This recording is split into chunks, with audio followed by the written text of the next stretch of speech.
ADA is a regional network of CSOs having membership in 24 countries in Asia, different parts of Asia, South, Southeast, Northeast, and Far East Asia and Central Asia. About 24 countries and about 31 national CSO coalitions are the members of ADA. So we have like outreach of more than 10,000 CSOs across Asia. Actually, it's more than, yeah, quite more than 10,000. And we have been working on the issues of transparency, governance, and especially issues pertaining to the shrinking civic space for CSOs. I'm Arjun Bhattarai. I represent NGO Federation of Nepal. NGO Federation is a national umbrella and national platform of Nepalese NGOs, where more than 6,500 NGOs members across the country. We have we cover 77 districts and 7 provincial offices, and also NGO Federation is the confederation of different thematic federations like Dalit or disabled federations, and the coordinating for SDG agenda in Nepal, because we form Nepal SDG Forum, which is the multi-stakeholder platform now in engaging in the different SDG agenda in Nepal. In not only the national Nepal, we are working in the regional and international level somehow. So also we are the NGO Federation is the focal institution for SDG 16 and SDG 16 plus. So we are doing a lot of activity regarding this to achieve the 2030 agenda. Thank you. Thank you, John, for organizing this kind of conversation.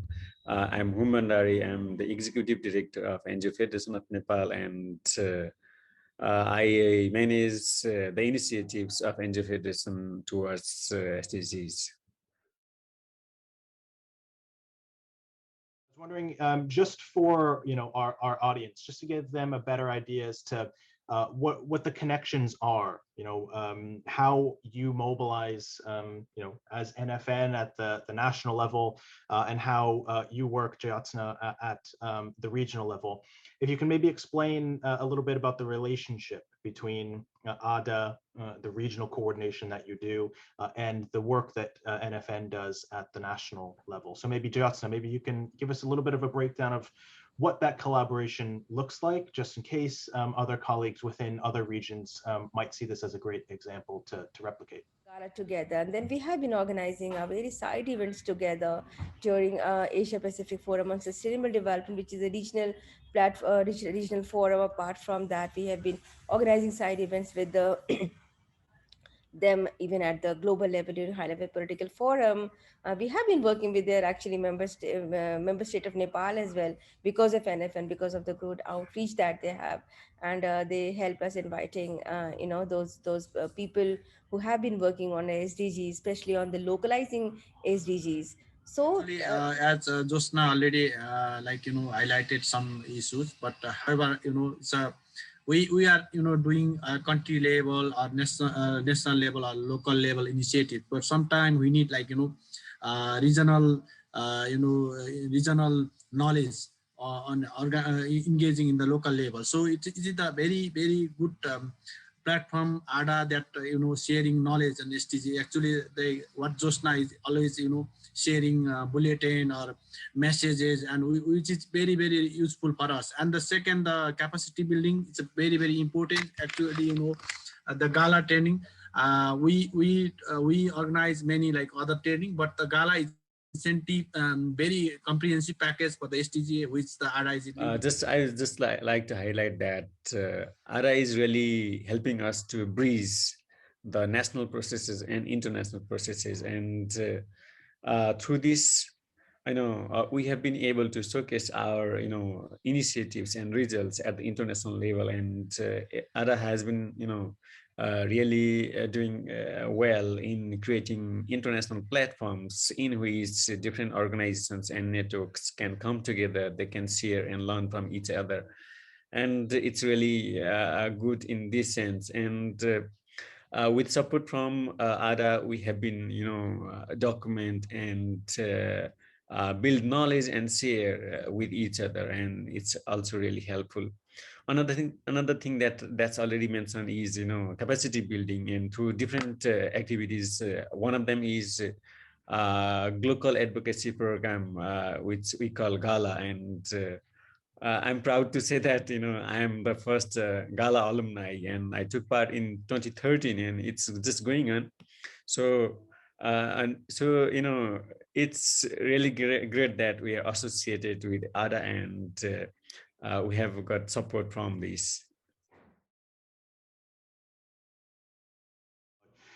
You mentioned that ADA and platforms like ADA can help to provide a bridge from the national and local level to the global level. And I think that's one of the things that we often struggle with the most at the global level. And one of the criticisms of the high level political forum on sustainable development, which meets in July of every year, I think is that it oftentimes seems very, how do I put this delicately and diplomatically? I think it seems a little bit out of touch with the realities on the ground, the things that are happening in countries and in communities. And I think that's it's a really difficult thing to do. How do we make sure that we're bringing the experiences, the knowledge, everything, the capacity, the priorities of colleagues in country, especially from civil society, and make it provide a platform for these colleagues to be heard. If you could, Arjun or Hum, give us a little bit of a background on that process. So what was the process from the beginning, to when you decided to put together a spotlight report, basically through, when you brought it to the HLPF? What were some of the challenges that you encountered, and maybe just give us a little bit of a background on how you went about putting together that spotlight report? First of all, we started, engaging different level of meetings, and to decide how can we bring collective information on spotlight report. Actually, we want to include the local knowledge and local issues because sometimes they are missing in the local issues.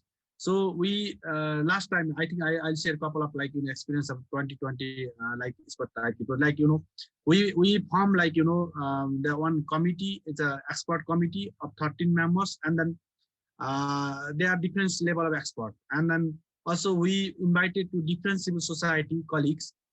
Those are engaging the different issues, like some engaging the youth, some engaging the youth, women, some engaging the disabled sector. So we gave responsibility to each of them, and almost more than 20 civil society organizations, they bought information on their respective sectors or thematic areas. Oh, so one hands we form our one committee, expert committee, and second also we make a platform for different organizations or different civil society. Those are engaging the different issues. So they work together, and then we organized regional meetings, provincial meetings in 7 province, and also we organize in the districts meetings, and the issue will bring from the bottom up, and we convert it in the national level because we the expert will need to write the reports. Then also we engage with the government consultant and the government people. So not only the civil society.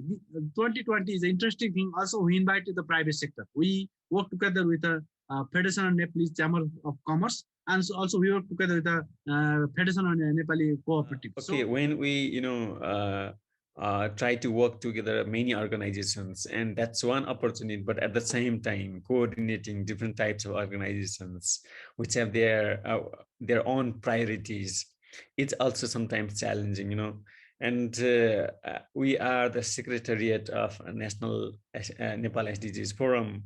But how to keep moving, and how to build the capacity of the national secretariat, and then how to include everyone's issues, because every organization, every person, when they are working in a particular issue, they think that okay, this is the most important agenda, and then they have their own stories, and they have very strong attachment with the agenda that they have, and sometimes we have it's really challenging how to prioritize and how to include everyone's concerns and issues in a report, which cannot be too long, right?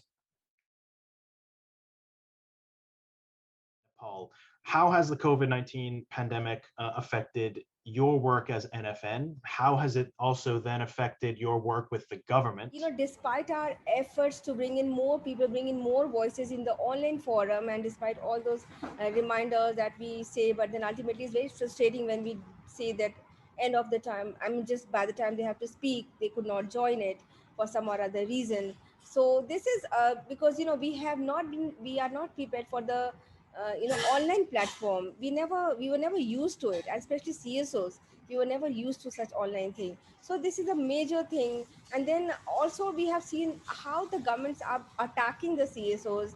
You know, there have been many amendments to the online